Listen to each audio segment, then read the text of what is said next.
ಹಿಂದವಿ ಸ್ವರಾಜ್ಯದ ಸಂಸ್ಥಾಪಕ ಭಾರತ ಮಾತೆಯ ವೀರಪುತ್ರ ಛತ್ರಪತಿ ಶಿವಾಜಿ ಮಹಾರಾಜರ ಜಯಂತಿಯ ಹಾರ್ದಿಕ ಶುಭಾಶಯಗಳು. ಸಹ್ಯಾದ್ರಿಯ ಸಿಂಹ ಈ ಸರಣಿಗೆ ಸುಸ್ವಾಗತ. ಬಂಧುಗಳೇ, ಛತ್ರಪತಿ ಶಿವಾಜಿ ಮಹಾರಾಜರ ವ್ಯಕ್ತಿತ್ವವನ್ನು ಖ್ಯಾತ ಕವಿ ಭೂಷಣ್ ಅವರು ಛತ್ರಪತಿ ಶಿವಾಜಿ ಮಹಾರಾಜರ ಬಗ್ಗೆ ಬರೀತಾರೆ. ಕಾಶಿ ಕಿ ಕಲಾ ಜಾತಿ ಮಥುರಾ ಮಸ್ಜಿದ್ ಬಂತಿ, ಅಗರ್ ಶಿವಾಜಿ ನಹಿ ಹೋತೆ ತೋ ಸುನ್ನತ್ ಸಬ್ಕಿ ಹೋತಿ. ಸಮರ್ಥ ರಾಮದಾಸರು ಬಹಳ ಸುಂದರವಾಗಿ ಹೇಳಿದ್ದಾರೆ. ಅವರು ಹೇಳ್ತಾರೆ, ಛತ್ರಪತಿ ಶಿವಾಜಿ ಮಹಾರಾಜರೆಂದರೆ ಆಚಾರಶೀಲ, ವಿಚಾರಶೀಲ, ನ್ಯಾಯಶೀಲ, ಧರ್ಮಶೀಲ, ಸರ್ವಜ್ಞ, ಯಶವಂತ, ಕೀರ್ತಿವಂತ, ವರದವಂತ, ಸಾಮರ್ಥ್ಯವಂತ, ಪುಣ್ಯವಂತ, ನೀತಿವಂತ, ಜಾಣತ ರಾಜ. ನೆನೆಯಿರಿ ಶಿವರಾಜನ ಪ್ರತಾಪವನ್ನು, ನೆನೆಯಿರಿ ಶಿವರಾಯನ ಸಾಮರ್ಥ್ಯವನ್ನು. ಭೂಮಂಡಲದಿ ಶಿವರಾಯನ ನಡೆಯೇನು, ಶಿವರಾಯನ ನುಡಿಯೇನು, ಶಿವರಾಯ ನೀಡುವ ಪರಾಮರ್ಶೆ ಹೇಗಿದೆ.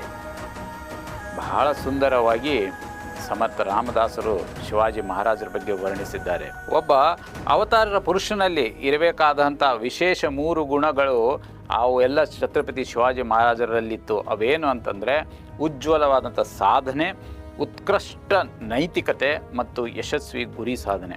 ಛತ್ರಪತಿ ಶಿವಾಜಿ ಮಹಾರಾಜರ ಬಗ್ಗೆ ಖ್ಯಾತ ಭಾರತೀಯ ಇತಿಹಾಸಕಾರರಾದಂಥ ಸರ್ ಜದುನಾಥ್ ಸರ್ಕಾರ್ ಅವರು ಹೇಳ್ತಾರೆ, ಶಿವಾಜಿ ಕೇವಲ ಮರಾಠಾ ಸಾಮ್ರಾಜ್ಯ ಅಥವಾ ಹಿಂದವಿ ಸಾಮ್ರಾಜ್ಯದ ಸ್ಥಾಪಕ ಮಾತ್ರವಲ್ಲ, ಆದರೆ ಮಧ್ಯಯುಗದ ಭಾರತದ ನಿರ್ಮಾಣದ ರೂವಾರಿ ಅಂದರೆ ಛತ್ರಪತಿ ಶಿವಾಜಿ ಮಹಾರಾಜರು ಅಂತ ಅವರು ಬರೀತಾರೆ.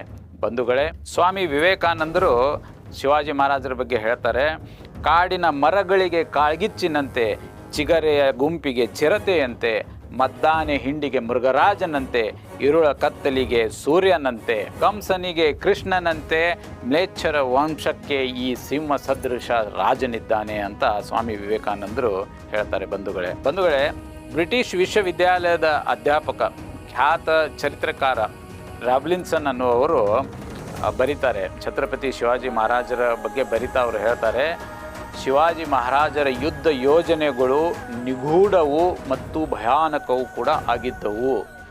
ಆತ ವಿವೇಚನೆ ಇಲ್ಲದೆ ಯಾರ ಮೇಲೂ ಆಕ್ರಮಣ ಮಾಡಿದ ಉದಾಹರಣೆಗಳಿಲ್ಲ. ಅವರು ಒಬ್ಬ ಬಹಳ ಧಾರ್ಮಿಕ ವ್ಯಕ್ತಿಯಾಗಿದ್ದರು ಅಂತ ಬ್ರಿಟಿಷ್ ವಿಶ್ವವಿದ್ಯಾಲಯದ ಈ ಚರಿತ್ರಕಾರರು ಬರೀತಾರೆ ಛತ್ರಪತಿ ಶಿವಾಜಿ ಮಹಾರಾಜರ ಬಗ್ಗೆ. ಇಂತಹ ಶೂರ, ವೀರ, ಜಾಣತ ರಾಜ, ಪ್ರೇರಣೆ ನೀಡುವ ರಾಜ, ರಾಷ್ಟ್ರೀಯತೆ ಎಂದರೆ ಏನು ಅಂತ ತಿಳಿಸಿಕೊಟ್ಟಂತಹ ಮಹಾರಾಜಾಧಿರಾಜ ಛತ್ರಪತಿ ಶಿವಾಜಿ ಮಹಾರಾಜರ ತಂದೆ ಶಹಾಜಿ ಮಹಾರಾಜರು ಮತ್ತು ತಾಯಿ ಜೀಜಾ ಮಾತೆಗೆ ವಂದಿಸುತ್ತಾ ನಮ್ಮ ಈ ಸಹ್ಯಾದ್ರಿಯ ಸಿಂಹ ಸರಣಿಯನ್ನು ಮುಕ್ತಾಯಗೊಳಿಸ್ತಾ ಇದ್ದೇವೆ.